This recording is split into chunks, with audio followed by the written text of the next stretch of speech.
آج آپ کی ملاقات کروائیں گے عباد فروق سے، جو کہ پی ٹی آئی کے امیر ترین کارکن ہیں۔ ان کے پاس کتنا مال دولت ہے، کتنی گاڑیاں ہیں، ان کا لگژری گھر، ان کا لائف سٹائل آپ کو دکھاتے ہیں۔ بہت سارے لوگ کہتے ہیں کہ خان کی نئی اے ٹی ایم مشین ہے آپ۔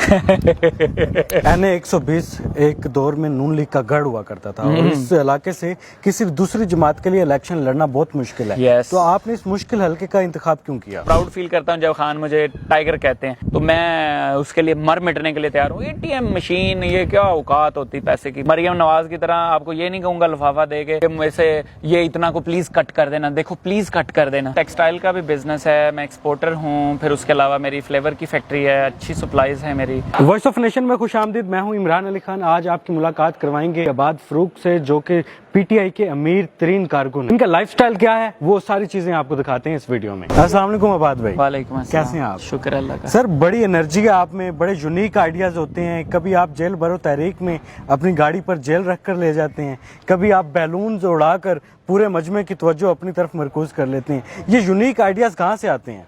دیکھو، جب آپ کے ارادے مضبوط ہو نا، تو اور آپ کو یہ پتا ہو کہ آپ کس کے ساتھ چل رہے ہیں، کس کے لیے یہ سب کچھ کر رہے ہیں، تو کاز خان کی ہو، نام پاکستان کا ہو، اور کچھ کرنے کا کوئی عزم ہو، تو میں یہ سمجھتا ہوں کہ یہ آئیڈیاز تو ابھی تو آپ کو پتہ ہی نہیں چلا، ابھی تو جو کچھ کیا ہے یہ اس کے 10% ہے۔ ابھی انشاءاللہ الیکشن آ رہا ہے، آپ کو لگ پتہ جائے گا کہ ہم کتنی انرجی یوز کرتے ہیں، کیا کیا ایسا آئیڈیا لائیں گے کہ انشاءاللہ جو ہے نا وہ کوئی ہمارا مقابلہ نہیں انشاءاللہ پاکستان میں کر پائے گا، خاص طور پہ مریم نواز۔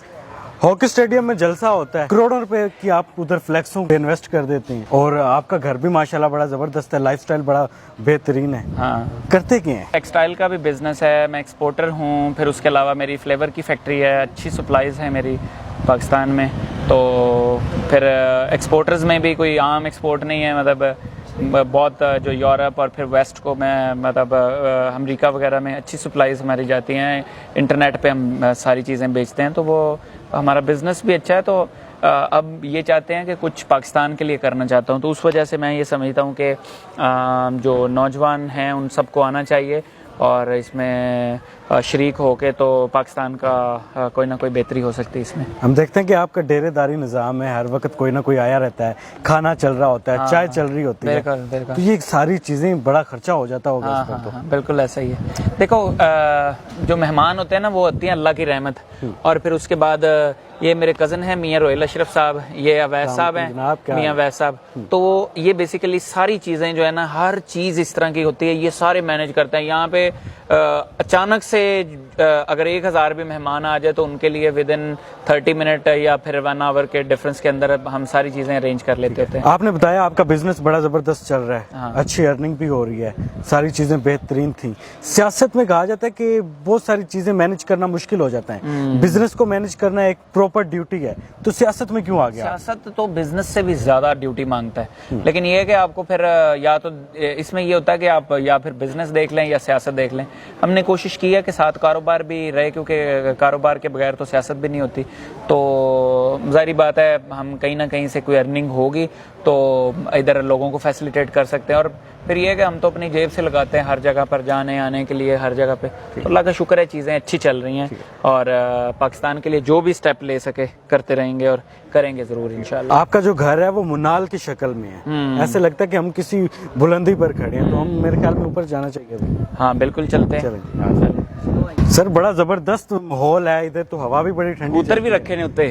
کبوتر بھی ہیں؟ ہاں، آپ نے پیرٹس بھی رکھے ہوئے ہیں، گھر میں جم بھی ہے، گاڑیاں بھی ہیں، زبردست لگژری گاڑیاں ہیں آپ کے پاس، تو یہ ساری چیزیں آپ کو شوق ہے یا پولیٹیکل یہ ضرورت ہے؟ نہیں، پولیٹیکل وابستگی تو اس سے بالکل لنک نہیں ہے، بس میرا خیال ہے جو ضرورت ہوتی ہے وہ کر لیتے ہیں، ہمیں کوئی کسی کو وہ کوئی شو آف کرنے کی تو کوئی ضرورت نہیں ہے۔ ہم دیکھتے ہیں کہ جو پولیٹیکل کارکن ہوتے ہیں وہ پیسہ انویسٹ کرتے ہیں پولیٹیشین میں، تو آپ کے کیا ارادے ہیں؟ آپ بھی بہت زیادہ پیسہ انویسٹ کر رہے ہیں۔ انویسٹ تو نہیں کر رہے ہم تو یہ پاکستان کو صرف اور صرف اس کے لیے لگا رہے ہیں کہ ہم نے اپنا پاکستان بچانا ہے، اور اگر اس کو آپ جس نظر میں بھی لیتے ہیں ٹھیک ہے، بٹ یہ کہ ہماری نیت یہ ہے کہ ہم نے پاکستان کو بچانا ہے، اس میں جو ڈاکوؤں کے ہاتھ میں، مافیاز کے ہاتھ میں جو کنٹری آیا ہوا ہے اس کو بس بچانا ہے انشاءاللہ تعالی۔ سر سیاست میں عمران خان ہی کیوں آپ کی چوائس؟ آپ بتائیں کہ کوئی خان کے علاوہ کوئی چوائس ہے تو بتائیں۔